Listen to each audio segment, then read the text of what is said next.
जय श्री राम। हमारे शास्त्रों के अनुसार कर्म को प्रधान बताया गया है। वैसे भगवान श्री कृष्ण ने भी गीता में कर्म को ही प्रधानता प्रदान की है। इस सृष्टि पर हर तरह के मनुष्य होते हैं। कुछ मनुष्य इस प्रकार के होते हैं जो ईश्वर पर विश्वास रखते हैं, अर्थात धर्म के अनुसार कार्य करते हैं। कुछ मनुष्य इस प्रकार के होते हैं जो ईश्वर पर विश्वास नहीं रखते, अर्थात धर्म को कुछ नहीं मानते। वे केवल कर्म को ही मान्यता प्रदान करते हैं।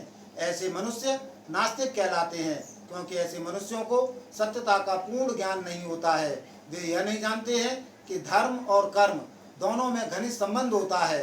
धर्म और कर्म दोनों एक दूसरे के पूरक होते हैं। धर्म पाप और पुण्य पर चलता है, जबकि पाप और पुण्य के आधार पर कर्म का फैसला होता है।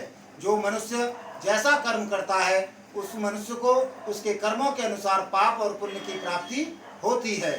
भगवान ने स्वयं कहा है, जो मनुष्य परोपकार का कार्य करते हैं, जन कल्याण का कार्य करते हैं, ऐसे मनुष्यों का किसी भी लोक में कभी भी विनाश नहीं होता है और ऐसे लोग कभी किसी से पराजित भी नहीं होते हैं।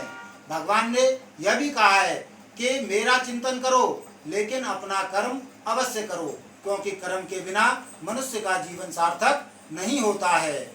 भगवान ने कहा है कि मेरी आराधना करने से ज़्यादा जो आवश्यक है वह अच्छे कर्मों को करना, लोगों की भलाई करना, परोपकार करना और जन कल्याण का कार्य करना है।